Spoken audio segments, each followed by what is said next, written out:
Welcome to the Daft Souls podcast. It's episode 79, and this week, sadly, it's just us again. That's not sad. I'm joking. I just want to get a reaction out of you. No, I'm happy. I'm happy as Larry. Be still my gaming heart. It's a shame. We were going to get Kate Gray on because she's brilliant, but she couldn't make it this week. But hopefully we'll get her again soon. Damn right. Because she's brilliant. Anyway, it's a really sunny day. I've been for a walk. I'm spilling. You just sloshed your tea all over you? I didn't actually. I thought it was going to go all over my crotch. Do you remember in the early Daft Souls, I had a bit of a tradition of just dropping... Peeing yourself? No, just dropping hot tea on my crotch. Or maybe it was a different podcast. I definitely went through a phase of doing that. Was it nerves? No, just gesticulation. Oh, you were getting too excited. Yeah. So that's me. I'm too excited. How are you doing? I'm doing good, man. I am happy. It's good. I have my mind is still on the game that I played this morning. What have you been playing? I have been playing a game that is very popular on Patreon. You seem nervous about this. Well, I don't know really what I'm going to say, so I'm just going to open my mouth and see what comes out, so to speak. So it was linked to me this morning that the single most popular, by some metrics, Patreon project in the world is a video game. And it's a video game that you can play right now in alpha, and it's called Breeding Season.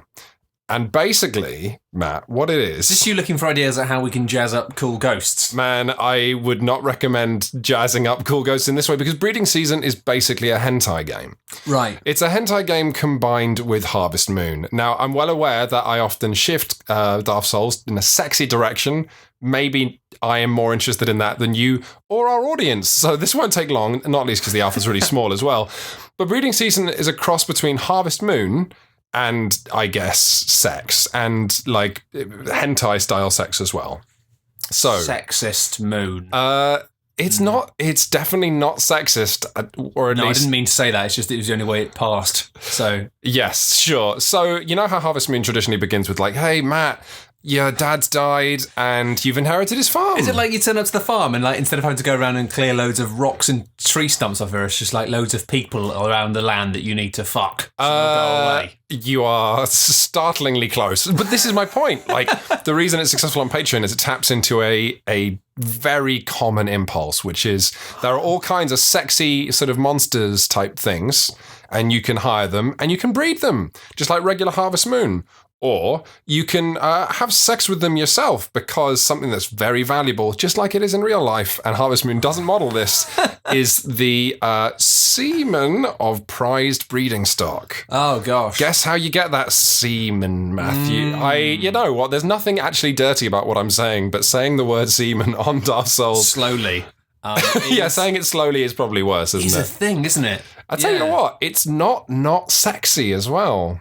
Right, because that doesn't sound sexy. The art is pretty good for these kinds of games, and because the Patreon has exploded, this ridiculous project that ordinarily, I guess, would be like quite a small, weird piece of freeware has now been accompanied by like a top artist or a couple of top artists. Well, you see, this is what I was going to say, is like... So they're making about $35,000 a month, which is more than paying for like a whole team of like 4 people. Yeah, that's for a game development, that's pretty good. It really is. And so we've got this interesting thing now of like, yes, it's ridiculous that this hentai game is being massively like overfunded, but also, hey, this is exactly what Patreon was for. Turns out there is a big market for like top tier hentai games. And I remember when I was working on Rock Paper Shotgun, I did do an article basically like, where are the sex games? Because I know there's a lot of interest in it. Every time I log on to Steam, it tells me, hey, look at all these curators curating sort of visual novel sex games on Steam.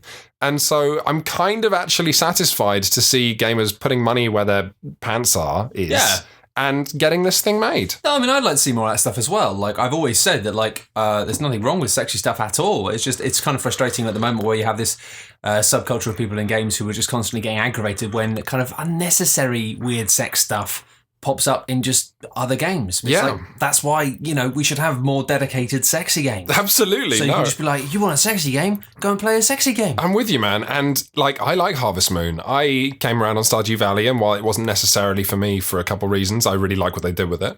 But I tell you what, rather than going to the shop and buying, do you want carrots? Do you want turnips? It's slightly more buckets of semen would you like? I mean, you go to the breeding shop and it's like, do you want this like sexy devil? Because we've got them in all these like different colors and sort of haircuts and stuff. Or maybe you want a giant horse man with a very large penis. And then it's like the thing of being a kid when you know, like Nina Freeman's game of, I think it's called How Do You Do It? But it's like a game of being a little girl and kind of mashing two naked Barbies together. Right, yeah. In that very childlike way of like, is this sex? It's very much, you are turning a peculiar shade of red. No, it's just going to rub my head. I'm not embarrassed by this, honestly. I've got regular features, it's fine. Good. Which head have you been rubbing? No.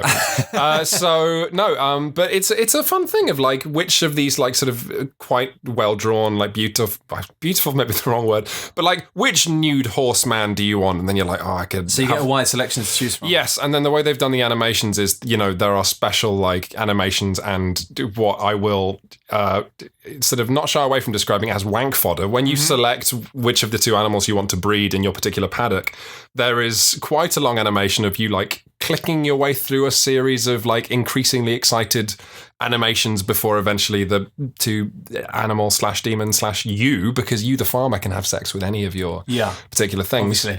Yeah, man. Just like real farms. Just like real farms. You can have sex with anything you've got.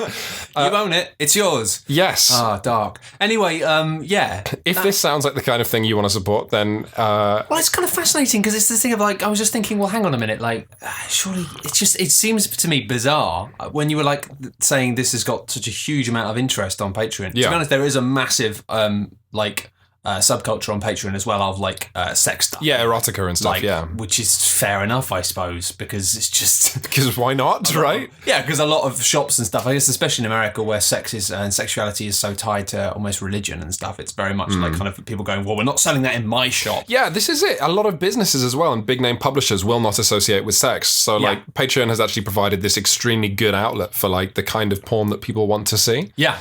My first question was thinking, well, what the hell? Like, why is this like sex game getting so much attention? But I suppose maybe it's just that I don't know. Man, it's honestly like pretty hot. It's like, I mean, so you do have all the Harvest Moon things of like upgrading the many different aspects of your farm and then like making money. And also a thing I should mention is just like Harvest Moon, there is a village with a cast of people. There's a whole world of like, you know, there's kind of monster breeders and man, it's weird. It's pretty weird when because the first thing you do in Harvest Moon, right, is go to a village and then look at all the different shops and meet like the woman who works at the tool shed.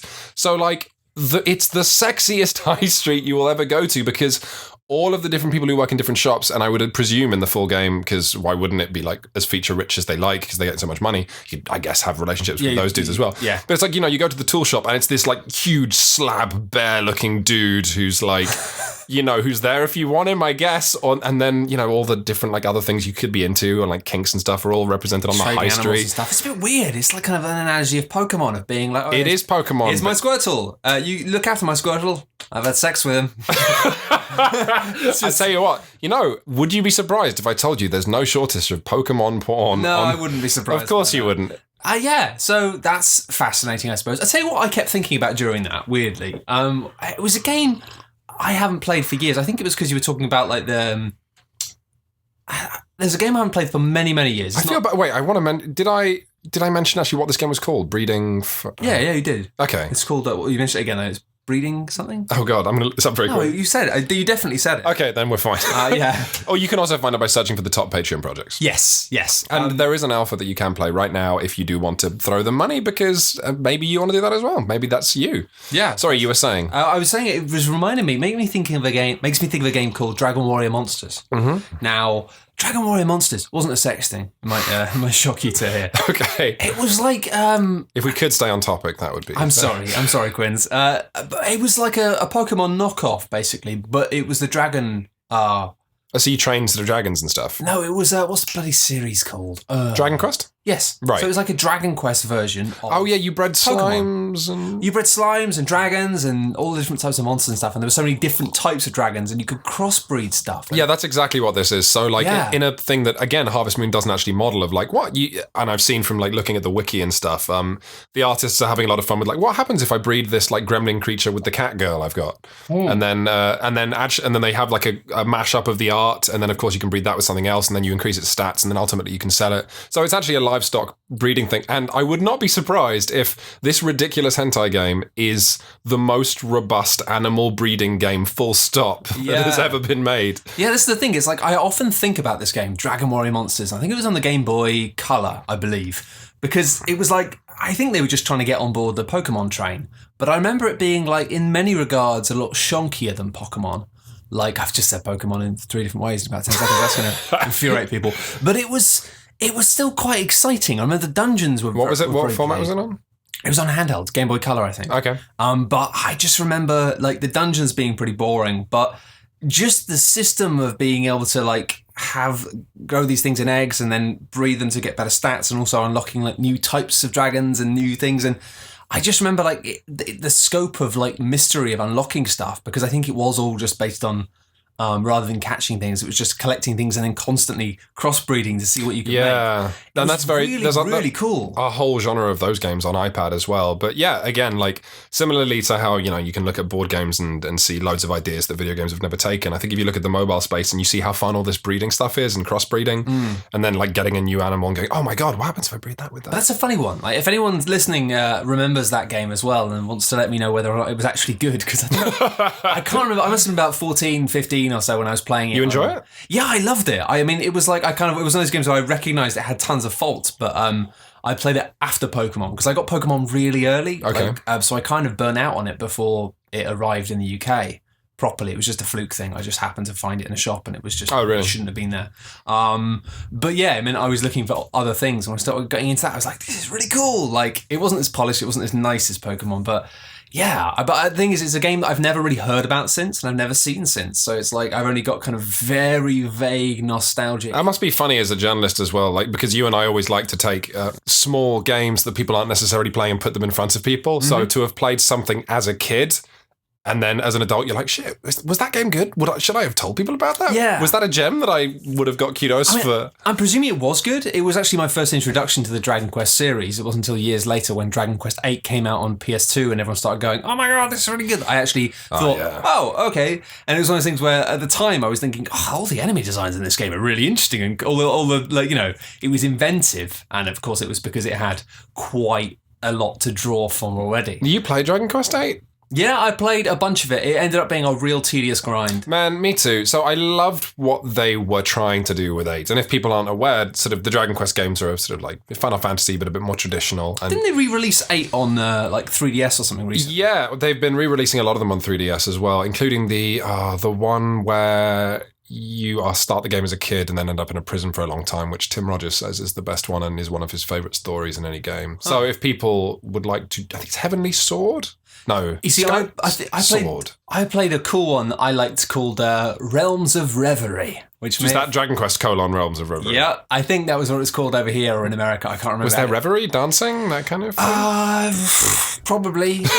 It was cool though. That's I remember it was awesome in the fact that spoilers for a game that came out like so many years ago, but that had a cool story in the fact that you were kind of trying to save the king who was ill. And then the good king is ill and you've got to go because he's having this bad dream and there's like some sort of spirits haunting him or something. So you have to go and work out what this evil creature is that is haunting the king is. Yeah. And then you work out this whole world is actually a dream and you go into the real world and everything. And it was almost like comedy level of like everything is like opposite world. So like all of the places in the world that you were in, which is the dream world, which were nice, are fucking shitholes, and all the places which are really evil and nasty are actually good. And it turns out that I think it was something like the good king you were trying to save was actually like a really evil bastard. I mean, I will always rant forever about Final Fantasy VI being great, and would love to see that be. Oh man, it's so good. Yeah, but the way that, of course, again, it's spoilers for Final Fantasy VI, but that whole game being like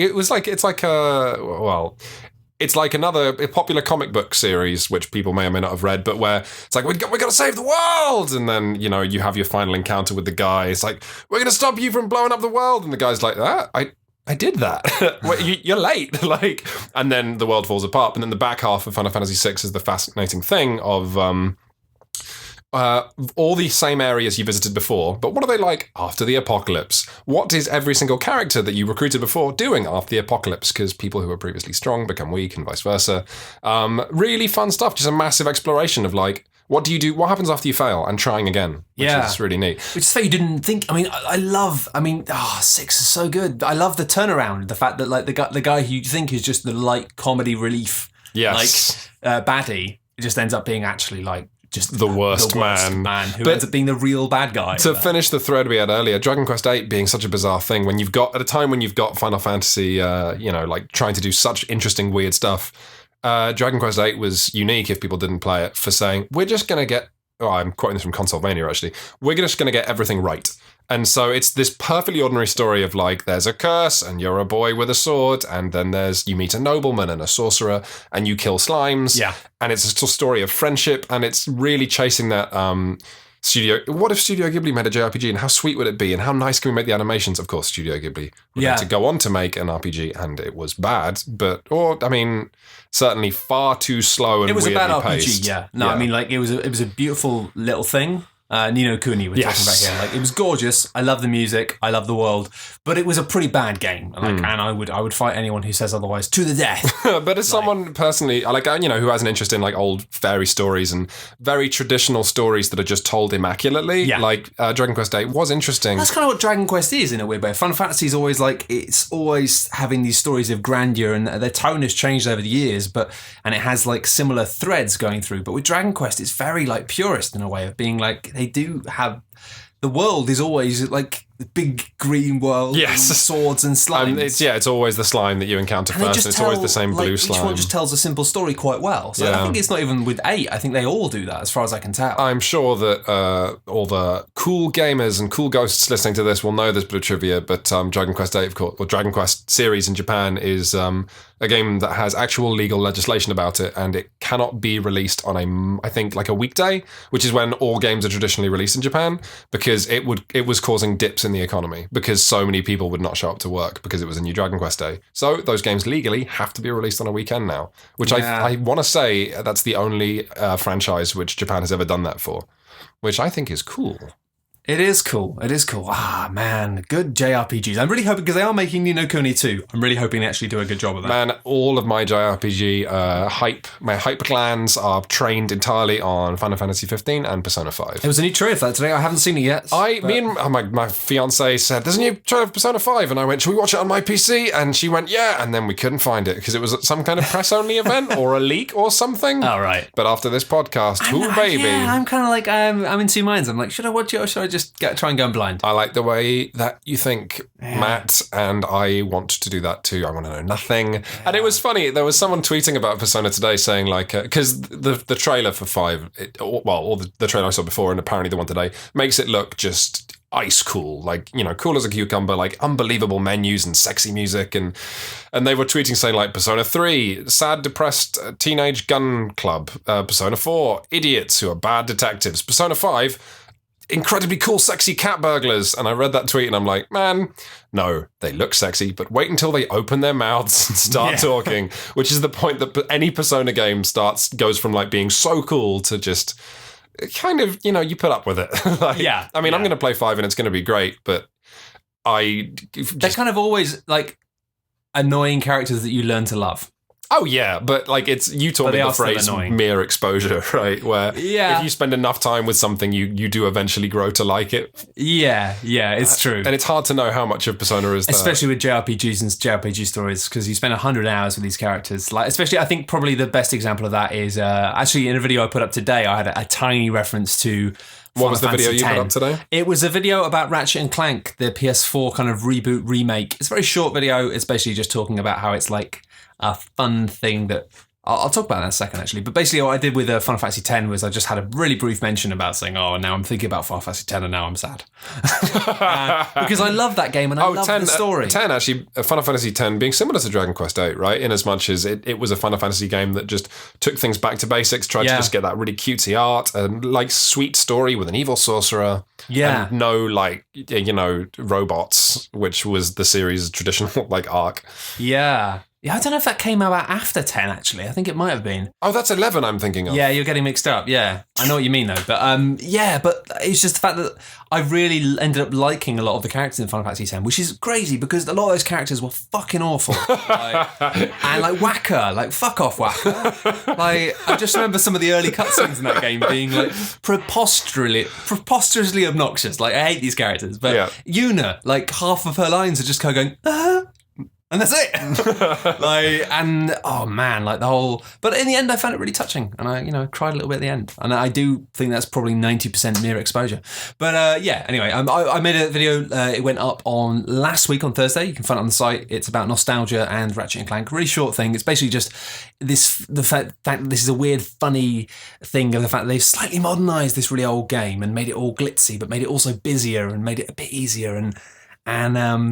Yeah, it's like it makes you feel like you're playing. It's like playing the old game when it's not. But it's like I like that in a kind of rebooty thing. Of being like, let you have the sense of a nostalgic experience when actually you're not. Really. Yeah, absolutely. It's like it's the game, roughly the game that my head remembers it being. I mean, just me being who I personally would fight nostalgia in a street if I could. I think nostalgia is pretty much always bad and weird to me. Mm-hmm. But, no, I'm kind of the same a lot of the time.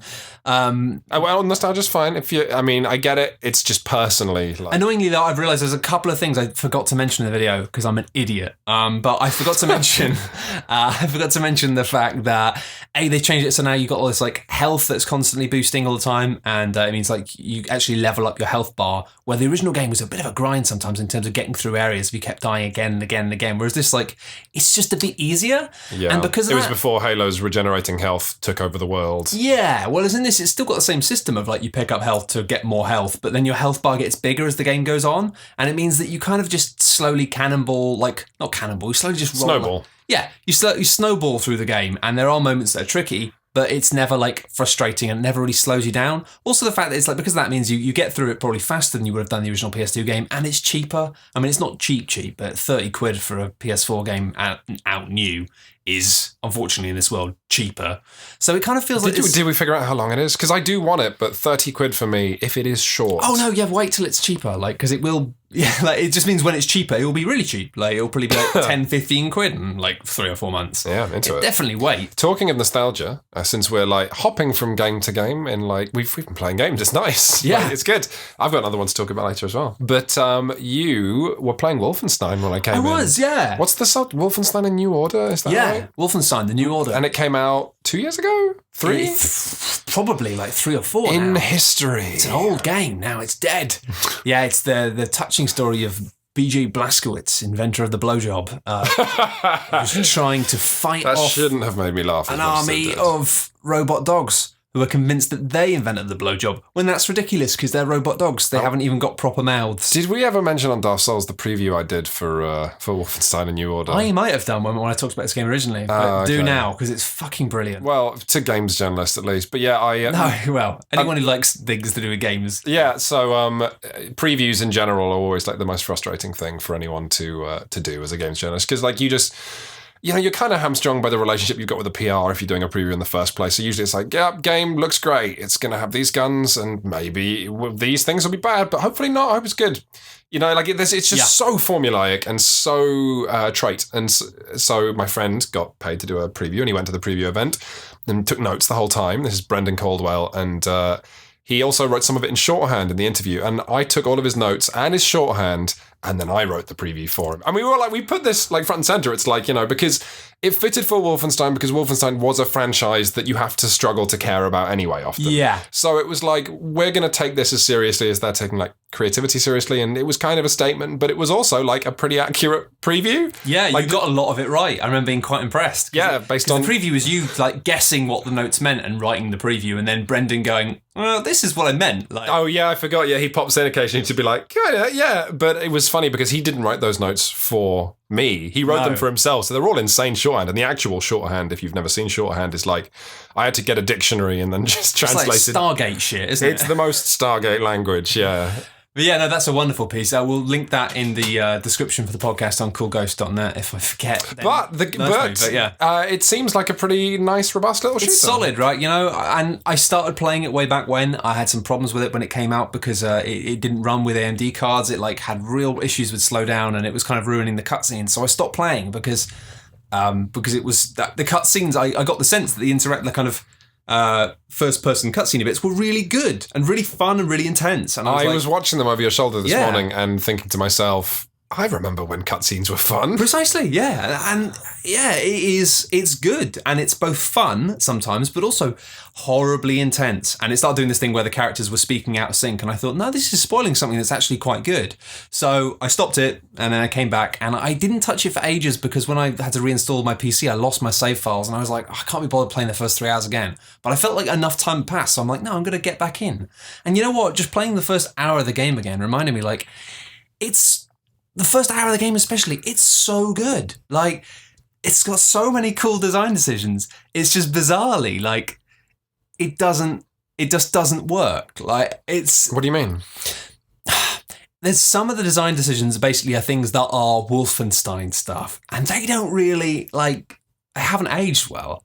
Like the fact that you're constantly having to go around and pick up health packs, and when you shoot guards, they drop their helmets, and you can pick up their helmets as armor. Yeah, more armor. I saw you going around pressing E to collect. You were in a Nazi castle, and you were running past, sort of strafing all the dining tables and emptying 4 plates of roast chicken into your mouth. Which is funny, right? But actually, in that game, it has enough going on and enough going for it that element of having to just slow down and search boxes for ammo and health and armor just feels like an antique element that doesn't fit. I mean, we were talking a few podcasts ago about the tonal sort of tightrope that is what Call of Duty games have to do with war is awesome, but then also they're so high fidelity and they're so high fidelity that they can't avoid the fact that hey, men are dying, that's sad. War is sad as well, so war is sad. Na, na, na, na, na. And then it's they're glorifying it, but it's meant to be bad. And then Wolfenstein has exactly that, but also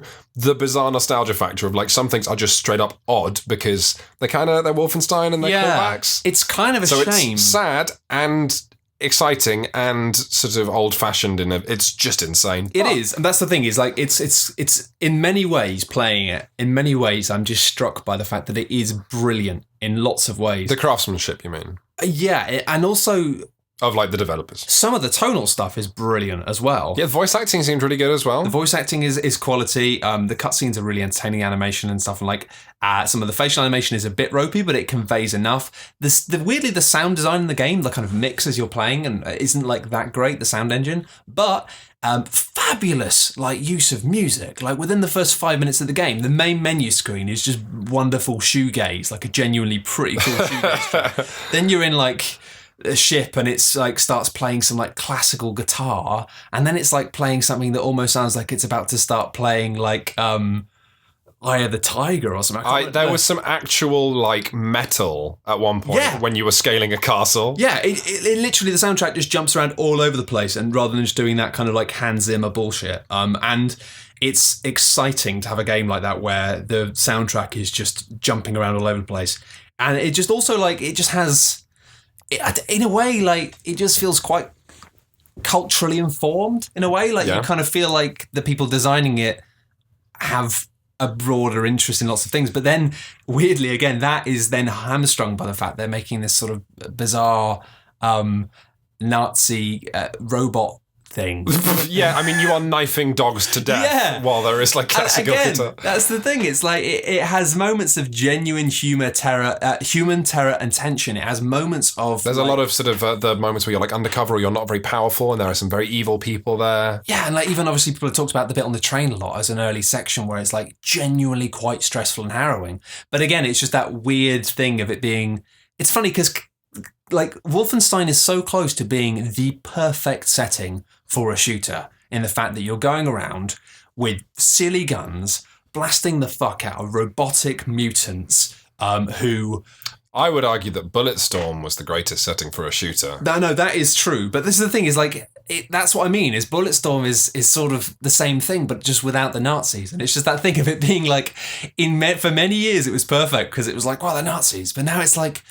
It means in modern games, especially when you have an ambitious studio like this, and a lot of the design in that and a lot of the storytelling is pretty ambitious, it means it is trying to do serious stuff as well. And it is like having bits that are like trying to riff off things like the Holocaust and stuff. And it's like, you can't do that, and that's why it's a bizarre game. And the fact that like there's so much about it I love, and yet it's just a fucking mishmash. Like it's just being like, 1 minute it's like I'm holding 2 assault rifles and just splatting everything. The next minute it's making you think about like Nazi experiments, and it's like and then you're like scaling a fucking castle on a rope line while shooting guys out of windows. It's like, it's so close to perfect. I just wish that it was like, it just wasn't the Nazis. It was just some like made up aliens or something. I mean, but so much of what I've seen from from writing my famous preview and also seeing you play, like it is drawing from a lot of the experimentation that the Nazis did on interned prisoners in the concentration camps. That's kind of weird, right? Yeah, it is. Like you literally, in the level that I saw, which is the first level, fall through the floor and end up, suddenly you're like in a castle shooting some Nazis, but they're not actual, they're like electric Nazis, and there's robo-dogs, and then you fall through the floor and you end up in like an experimentation chamber, which sounds pretty worse than it is because it's abstracted in sci-fi. Yeah. But it's still like, tonally drawing massively from this very real historical event. So yeah. I mean, I don't quite know how to feel. Precisely, and especially because it is a game that that is very good at drawing from you emotionally. Like, and that's the thing. It's fascinating. Like, there's a lot of design decisions in there that are really strong. In terms of how it structures the game and how it structures sections and gives you the sense of almost freedom of exploration, whilst also kind of keeping the linear form, and also in terms of just letting you play how you want to play and then giving you rewards that reflect how you're playing, and like just to allow you to just... Because I didn't know this, you can go like fully stealthy through areas or combat or a mix of both. Yeah, and it's stuff like you do 5 stealth kills, and it's like now you can do throwing knives for stealth kills, and then you do like 5 of them, and then it's like, and you can do something else. Or like if you just go around and aim and get headshots, then when you get those headshots, it'll make you better at something to do with that. Yeah. And if you go... So it's like... It's kind of almost like that kind of almost like Morrowind style like leveling system. Yeah. It's not as simple as that, and it's not as detailed, but it's nice. And it's basically a game that just allows you to just plow through it, having fun with it. But then it does all this, tries to do all this ambitious, like feely stuff, but it's just not the right setting. It's like, it's so strange in the fact that like what makes it as strong as it is as a stupid, dumb shooter is the fact that it's like robo-Nazis. But what makes it kind of not feel comfortable as a game which is trying to make you feel something with its narrative is the same thing. So it's a bizarre. I want to keep playing it, and I might end up making a video about it at some point, just because it's weirdly still relevant. I'm playing it at the moment because everyone's talking about Doom and stuff, and I'm not fucking interested in Doom. Like, Doom is a game which, like, I don't know, for whatever reason, it's like Wolfenstein is still interesting. Doom, I don't know, like it's almost like the purity of the shootiness, and that's fine, but actually it's the mixture of the two that interests me about Wolfenstein. Sure. It just doesn't quite fit, and it makes me really wish that team could just work on something just a bit that was fresh. Something like Bulletstorm, as you say.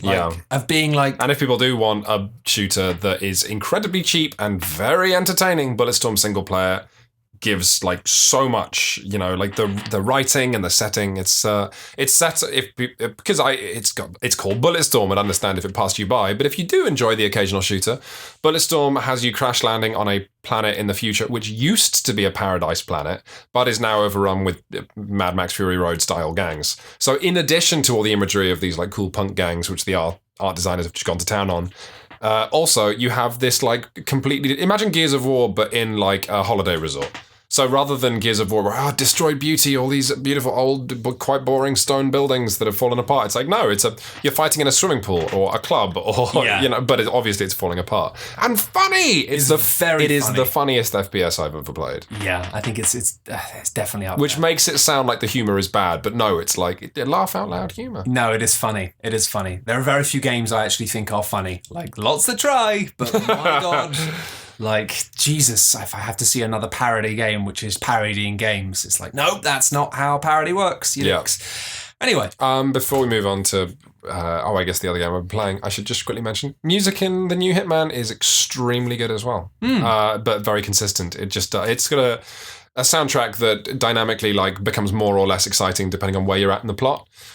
So gradually through a level across like 15 minutes, it will slowly amp up because 15 minutes in, you're bound to be doing something like incredibly dangerous. But also like when you are like the moment after you assassinate someone or do something quite cool, the music will just go crazy. And the fun thing is, like in any other game, it's like as you approach the assassination, the music gets like super exciting and like that it's James Bond trills and it's all orchestral. Yeah. But Hitman doesn't know when you're going to kill someone. So actually what it does works out fine because Hitman's all about leaving anyway. So, there's no music and then quickly strangle the target and you strangle them and no one's noticed and you leave the room and then the music goes mental as Hitman is walking very slowly away and the string section of the orchestra is just losing its mind and then you walk down some stairs. Yeah, I was going to go and play that a couple of days ago. It's fine, man. That annoying thing of like, I was like, yeah, I'll play, and then it's like, oh, you need to download a massive update.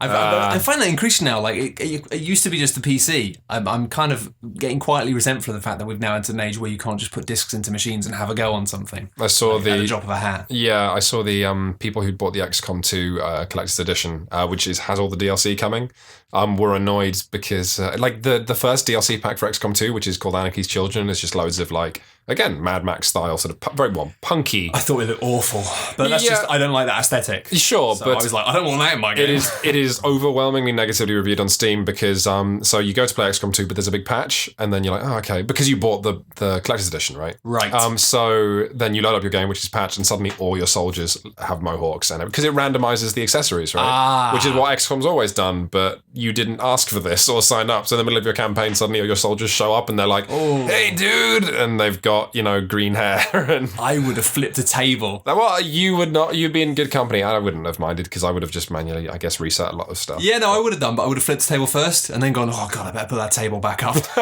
Fix all these fucking haircuts. Yeah. But yeah, I just hate that aesthetic. That's fine. But hey. I like the options. I would get that DLC so there is one person in like my roster of 15 soldiers who looks mental. Oh no, yeah, and that would be fine. cool. Just one. Like that'd be absolutely fine. And that would be cool. I like that. Yeah. But like a lot of people were saying as well, the modding community is already providing this stuff but better for free. Oh yeah, absolutely. Actually, it's weird. Like because I know they're doing their first actual DLC. Alien thing, Hunters, yeah. Which is going to be like, I think similar to the DLC for the first game, they're just adding like a few new story missions and then a few new enemies. But I'm pretty just going to wait like about 6 months. Yeah, wait until all the DLC's there and then go also, back to it. It's not going to be the Long War guys making it because now they're kind of working on their own thing, and also working with Firaxis to do some of the extra DLC. They're still releasing mods. They've got new mods. Yeah, they've got new mods. The new one came out today. But I wonder if, because now they're working a bit with Firaxis, whether or not it will be them who will do the next thing, which will be like the thing that blows XCOM 2 wide open? I don't know. Maybe not. I'll be interested to know. I already want to go back just because very quickly, pretty much as soon as I put it down, someone released that Stop Wasting My Time mod, which removes every single weird pause from the game. And I knew that would happen. Yeah, we all did. Which is great. So yeah, I'm looking forward to, because I was grumpy last time we mentioned XCOM 2, but going back into it with like all the official mods, some choice soupçon of like fan-made mods, having a great time. Yeah, absolutely. But yeah. Oh, finally, one of the things that I forgot to mention in my little Ratchet and Clank video, and it's a shame that one of the things they haven't captured properly, and I wasn't quite sure on, but I went back and watched some of the cutscenes from the original game. They haven't quite captured the characters right. And actually, what's interesting now is this new game has this amazing. At times, some of the cutscenes are actually bits from the film they made, which apparently is a bit crap, but it's like almost like Pixar style quality animation stuff. But the characters are different. And it's kind of like How so? Well, it used to be in the original game that like Ratchet was just a bit of a dick to Clank, and Clank was just this stupid little robot that Ratchet would just be like, I don't really care about this guy at all, and would always be trying to like get him into trouble and stuff, and just not really apathetic about him, but in a funny way. And now it's just kind of like, hey, little buddy, like, and it's just, I don't know, it's like. That's interesting. They've changed the tone. Also, what I found fascinating is the fact that even now the fidelity of it is phenomenal. Like, this game looks gorgeous on PS4. The actual cutscenes, the animation quality in the original game was way better. If you go back and watch the original cutscenes, the way the characters move is funnier. Like, the way the cutscenes are done in terms of having very subtle things is funnier. Like, the comedy angle in the original game way sharper, even though it was working with a lot less. So it's kind of fascinating that you go and watch these like new versions of the cutscenes. The characters are just somehow less charming and less well animated, and the comedy beats don't work as well. That's really interesting. Which is fascinating. It's the fact, like, it was one of the things I was pleased about, because I always thought the first Ratchet and Clank was really funny. And the new one is kind of like amusing at times, but to be honest, it's just more like spectacle explosions, and I'm enjoying that enough. But you go back and watch cutscenes from the real game, they're funny. They're still funny. It was like genuinely really well directed stuff. So, that's really interesting. Although I'm like you, I'm just so psyched to see beautiful animated explosions on my PS4. It's something. It really is. And actually, as I say, I really mentioned really briefly in the video, like they've got some new areas which like have like a jetpack, and that's really fun. Jetpacks, like exploring this big lava world with a jetpack, and like being able to just do like jetpack based combat with giant squid things, and yeah, it's just lava squids. It's a lot of fun. Are they lava squids? No, they're like brain squids. Whoa. I think they're called like cranioctopuses or something, or like something like that. You have to like blow them up to get their brains or something like that. Sure. Yeah, it's dumb shit, but it's fun. You know what I've been playing that is, I guess there is no way to segue this in because it's the opposite of dumb shit, but on this day of the London mayoral election and local elections all across the UK, I've been playing Democracy 3 Africa, which just came out. Okay. No, it's the other game I played this week. I failed, or at least I failed to talk about it last week. But hey, I don't have a great deal to say about it aside from the fact that, oh my god, Democracy 3 should be taught in schools. Yeah. Well, did you ever poke it? I haven't, but I've seen enough of it that I know that it's really actually quite accurate at modelling stuff. Yeah, right? And even it deals with the... so the question when you're dealing with simulation is that people are... Simulations are how you... Oh my god. Basically, there is ethics within a simulation, right? There is no such thing as accurately simulating like a society because everyone's opinions on how a society works is slightly different. Yes. And even if you try and make something, as I would guess, done with Democracy 3, or all the Democracy games, make something that's as true to life as possible, you're still going to get it wrong. And so when Democracy 3 Africa starts, I didn't play Democracy 3, but the new game, Africa, it has all these sliders when you start up a world. So it's like, I want to be Zambia. And it goes, okay, there are all these 6 different attributes of the simulation. You can slide it to make, is your population going to be more or less lenient to you? Is the GDP going to be more or less blah, blah, blah? You know, like, and you can tweak your simulation to make it mirror your own view of the world. Yeah. Or you can just leave it basic. But yeah, it's just being put in the shoes of a politician in Democracy 3 is like the most eye-opening experience you will ever go in, of like trying to give people what they want, policies that they think they want versus what you personally think the country needs. The realization of why countries all have massive debt because you don't care. You just don't care because debt is like someone else's problem down the line, and you got elected by these people if you want a second term. Yeah, you know, government debts aren't that big a deal. Yeah. Because you've got like forever to pay them off. Yes, and it's just, and plus then when you put it in the African setting, I think you give it a little more color than... a little more interesting stuff that wasn't necessarily there before. Like there's a lot more of the possibility of like a violent coup. Sure. You know, education is often very low. GDP is very low. Agriculture is like, you know, you deal with an agricultural society. So there's a lot more policies and sliders that relate to that. And also because I just know less about Africa, I find it like a little more interesting. But yeah, God, I literally only brought this up because I want to express again that Democracy 3 should be taught in schools. Yeah, like, I mean, it's the best educational tool and fun, by the way. It's fun, and you should absolutely throw this guy your money. But like, God, you learn so much. Yeah, and that is the thing. It's kind of interesting that it's kind of the perfect setting for a sim in a way, and especially interesting the fact that at the start of the game it kind of says, well, actually, like what sort of a simulation do you want exactly? Yeah. Like, because that is the root of all sim games, really. That is the key question is, you know, you say you want a realistic simulation.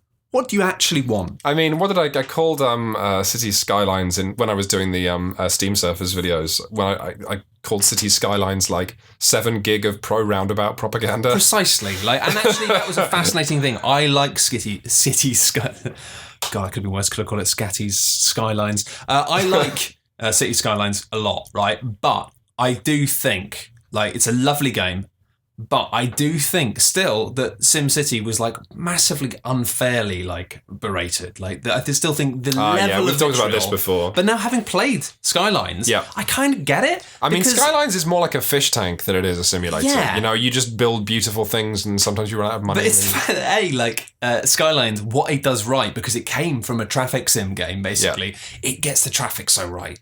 And then seeing the fact that all of the most popular like homemade mods are all like different variations of roundabouts and junctions, it's like, man, like I really do feel like a lot of the people who hated SimCity were just traffic enthusiasts. But I do. And that's interesting. I think that when you're given that perspective and the opportunity to design a city, really what the game is asking is you to design a good traffic infrastructure, because there's not a great, like, the kind of housing you're going to build on the fringe of your society isn't that interesting. Like, in terms of a pure game, in terms of a puzzle, I think traffic is the simplest way to take a city sim like SimCity and turn it into something you can actually mull over and go, But I think this is interesting, right? Because with SimCity, what we saw was this game which, like, I don't know if that was entirely the intention, but I got the impression it was trying to reflect the idea of an actual city, of space, and not being space. I've talked about this loads of times, the idea of being like, you have to make compromises. Somebody has to live near the rubbish, because that's the modern world we live in. I found that spoke to me quite a lot as a man living in London. Yeah. And this idea of like, well, you can't just have like all the shit stuff miles away from anyone in the middle of nowhere, like,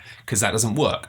But then with Skylines, it have this fantastic scope, but it was essentially this sort of traffic puzzle. And I found it interesting that obviously the people who talk about, when they think about realistic sims of cities, that's what they want. They want the realistic traffic. They want somebody who's going to go out of their house in the morning and go to work in the same car and then come back to the same house. And it's a model train set, right? yeah, exactly. But I think that's interesting because to me, It is literally a model train set. what I liked SimCity. I respect the fact that it was fucked in so many ways, but I still liked it. But I find it interesting that in the simulation of City World, like, it is basically they want the model train set, they want the traffic set. And that's fascinating because I think like that actually a game about simulating cities could be so much more.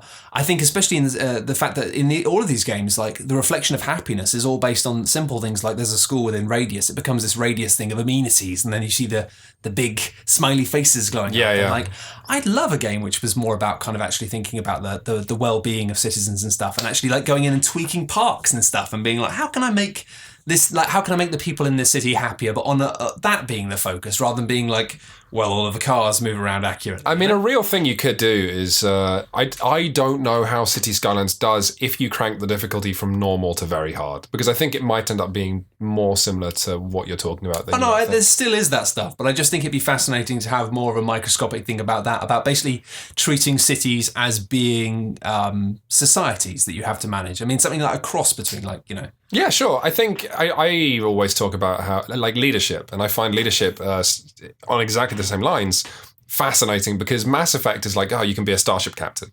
It's the Star Trek thing of like, oh, what kind of Star Trek captain do you want to be? What kind of cool solutions do you want to offer for problems?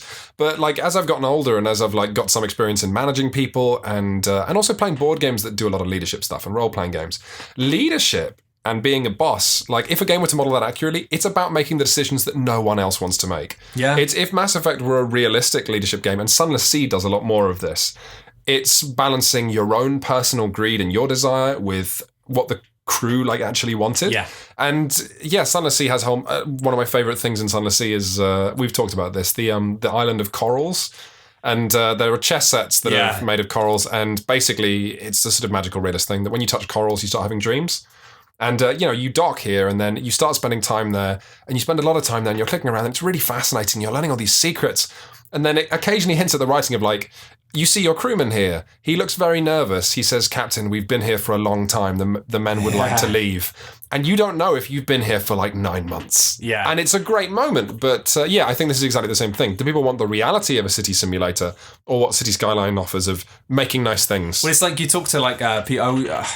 I remember when I first started getting into audio was when I went to studio tours for racing games often. And I wasn't really interested in racing games, but when I saw the process between the audio in terms of getting people to feel like they're driving a car, I found that manipulation fascinating. And the thing that I always learned was the fact that people always say they want really realistic cars. They don't. Like, and the classic thing that they always found was that, especially with the sounds, people would say like, they'd make it sound exactly like a car would sound if you were actually behind it or in this position or whatever. They'd completely get it right. And people would say, no, it doesn't sound right. And it was this fascinating thing of to make things feel right in terms of what things are actually like. It's not the same as what they actually are. Yeah. And I think that's the fascinating thing about Sim stuff. And it just makes me a bit sad because I just remember with the SimCity furore, it was like, yes, it got lots of stuff wrong, but it felt to me that like it was more just hated because people already had a very strong vision of what a city simulation game should be like and what like a city simulation game should be focused on.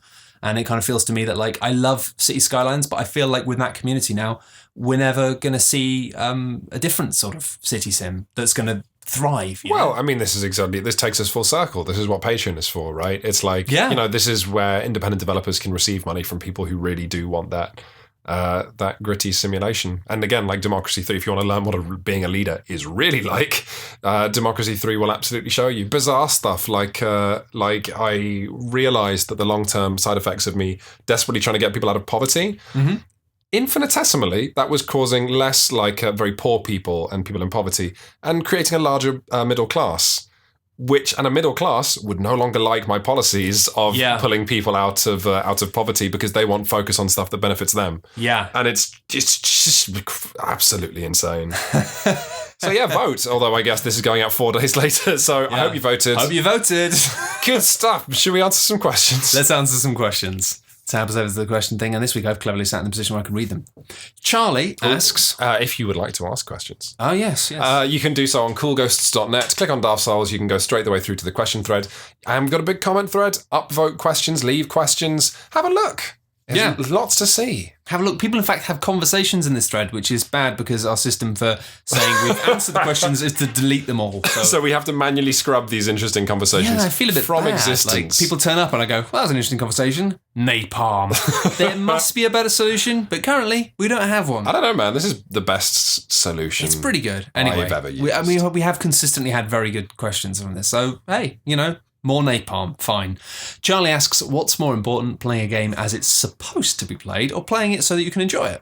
For example, as someone who's not hugely into strategy games, I find XCOM 2 far too stressful to be enjoyed in anything other than the easiest difficulty and without Iron Man. While I appreciate the added enjoyment and challenge these options can give to some people, I can't do it without getting anxious and angry, ruining my enjoyment of an otherwise excellent game. I think that of all the things I could say, I'm going to say that it depends on whether the game is supposed to provide like pleasure or like artistry, right? Yeah. Like, I mean, if you're playing XCOM, which is unquestionably a game that is meant to like make you feel awesome and entertain you, play it exactly how you want. And that's the case with 90% of games. But with something like, I mentioned Kitty Horror Show's work, and people who like horror games should unquestionably Google Kitty Horror Show.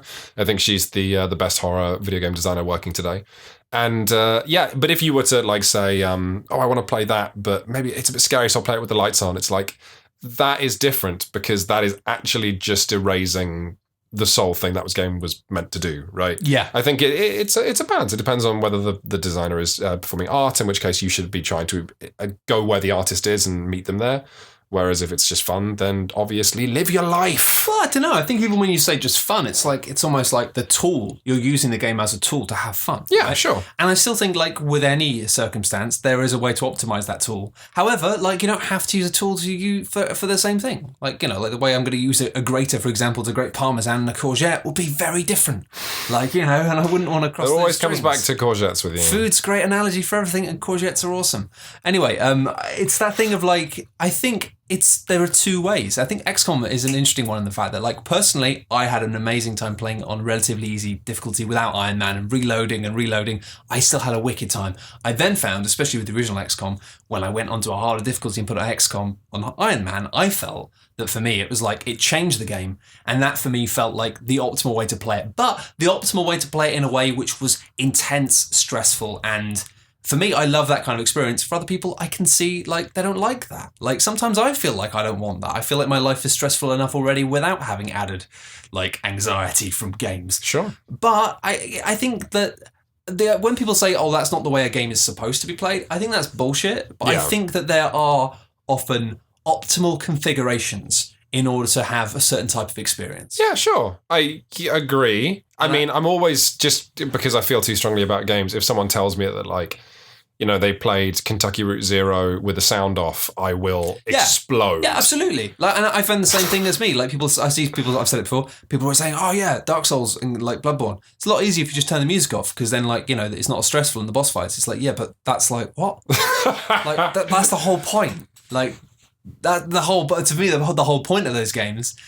And that's one of those situations where I think, well, if you're doing that, like, why are you playing? Well, I mean, but, let them. But if you're having fun, then that's fine. But for me, I just feel like, I think XCOM is an interesting one of the fact that, like, you can play that as kind of, like, gung-ho, like, save the world from aliens, and not have too much trouble doing that. But you can also play it as this, like, underdog experience. However, I do feel like From stuff, because despair and stress is such an integral part of the experience, to try and minimize that just so you can plow through it just feels like, well, just play something else, play another like third-person action game, because there's good ones. Are there? I don't know, man. Well, there aren't as many anymore, that is true, but I don't know. But then at other times it's funny how, like, you'd have some people who would say the way you're supposed to play a game will always be like on the normal difficulty or higher, wherever, like, I remember somebody said recently, oh, I'm going to play Mass Effect, and I was like, play it on easy.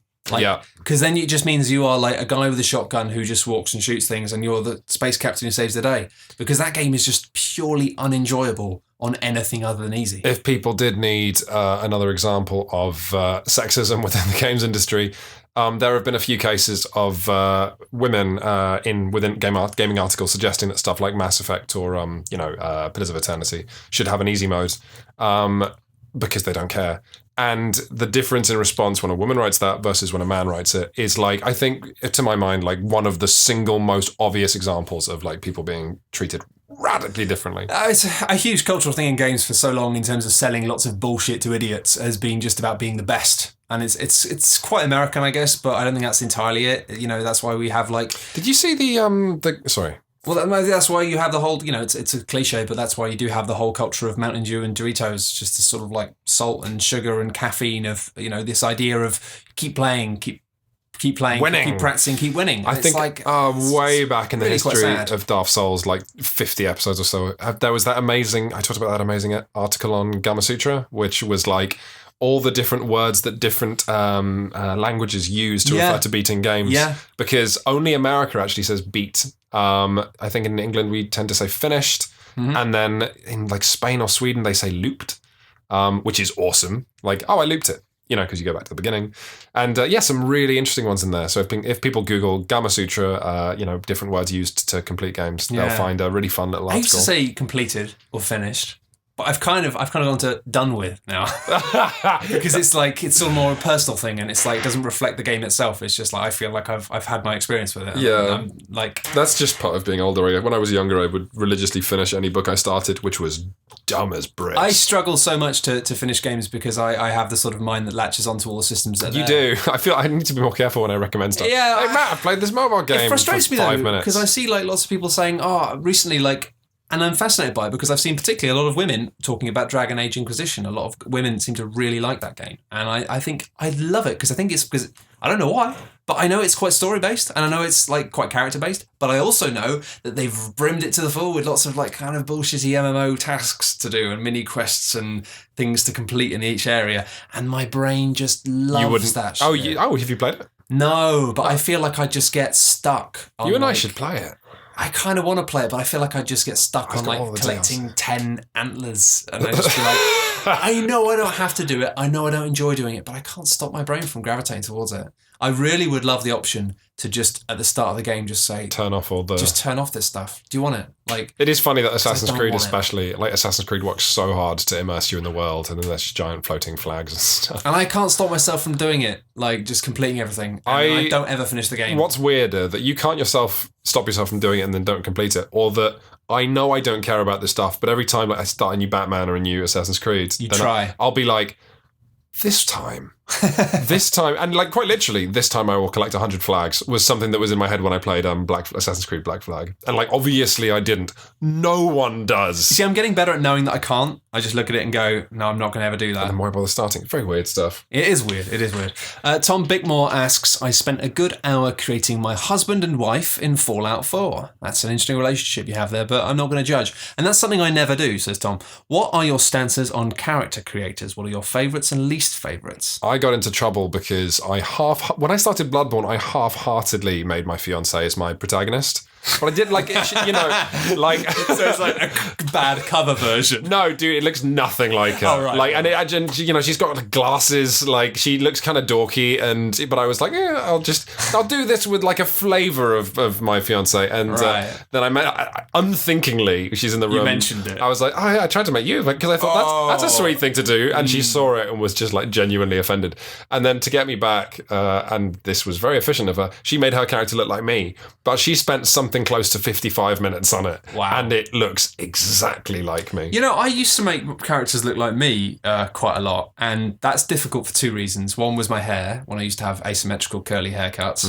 I'm still amazed you don't get that in bloody hair. Like, it annoys me that you have this North American bias in video games, how you can always have like characters with like a buzz cut on the side, because it's like very, you know, you can get the whole fucking Seattle scene haircut. But like, if you want to be like Flock of Seagulls, like, no chance. It's like, come on, let's broaden your culture on haircut choices. Well, I mean, it's the standard complaint that, you know, like from black gamers, that like black hair do you want an afro? It's like you get one black haircut, which I think is actually the case in Destiny. Yeah. But you know, hey, no one's telling the story of Matt Lees with his curly bouffant. Yeah, so like, I can't get that. And also the struggle is real. It's difficult to make my nose as well, because I've got a slightly broken nose. It is actually broken, but it means it's quite difficult to get the kind of pointiness right. How'd you break it again? I don't remember. But it's a big nose. It just hits things. You know? I genuinely, at some point, I hit it into something, or somebody hit me. I don't remember. Wow. I used to get into fights. You know, I've always been a man of, you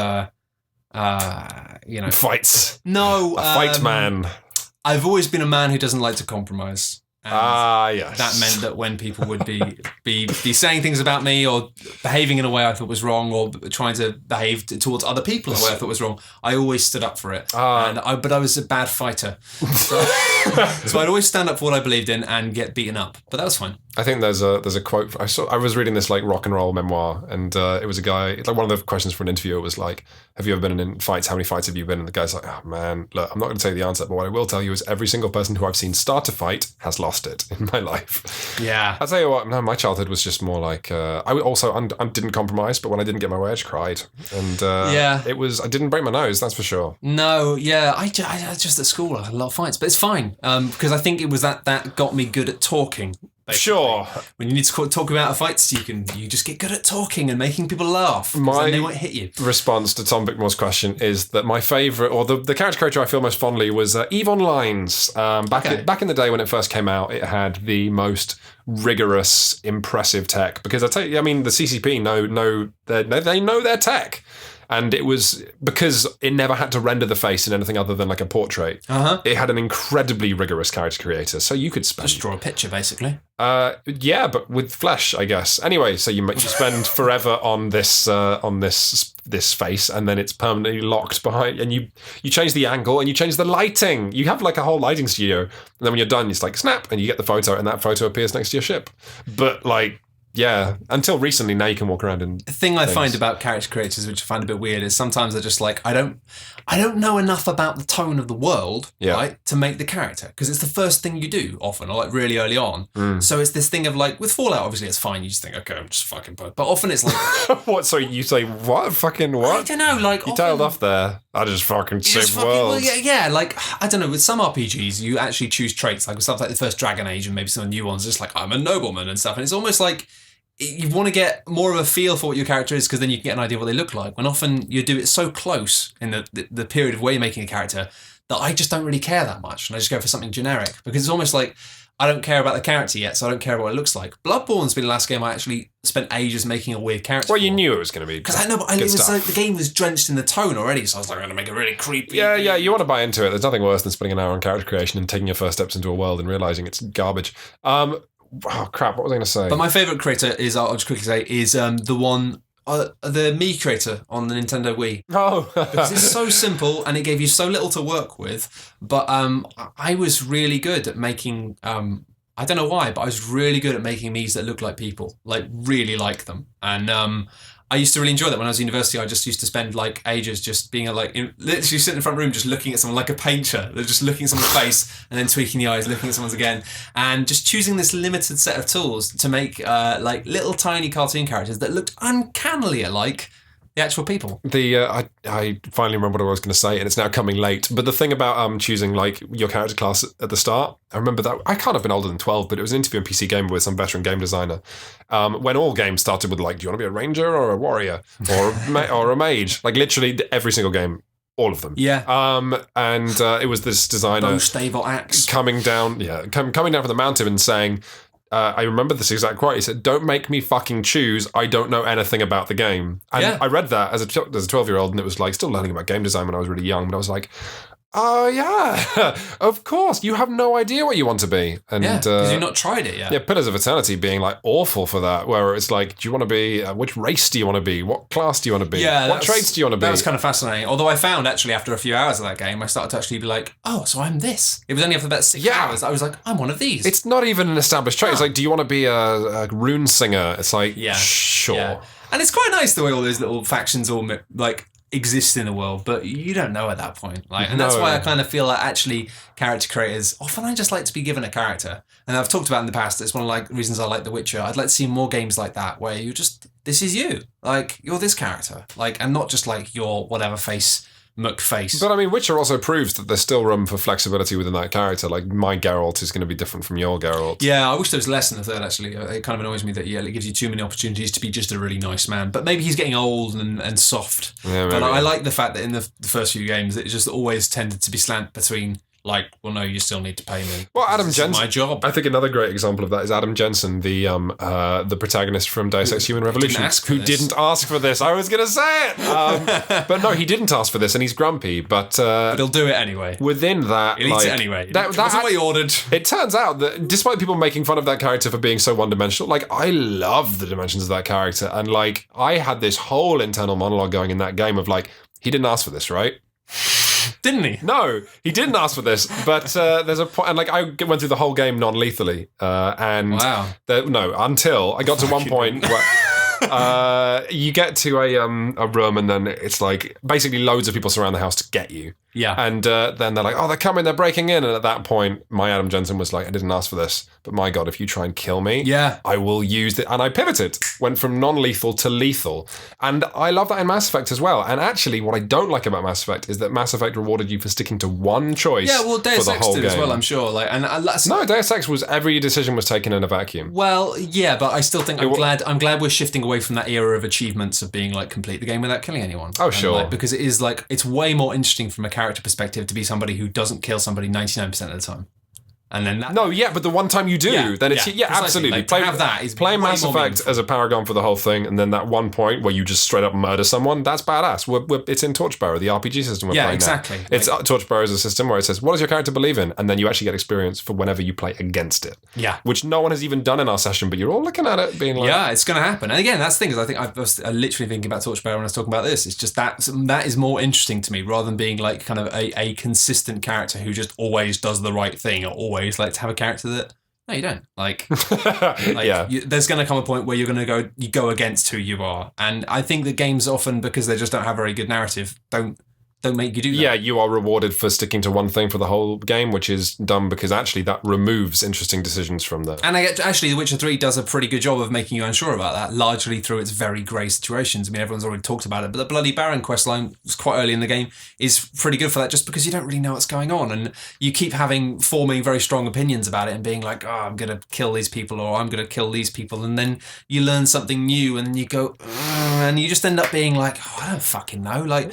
you end up being quite unsure about really like who or what side you're on, and that's cool. Like, and you end up like sometimes having that wonderful situation of just inaction because you don't often games then make you choose, but sometimes it's nice when games just go don't choose, and it won't be like, oh, we didn't choose so we're going to kill this guy, like just leaving you unsure about whether or not you've what's going to happen. Completely.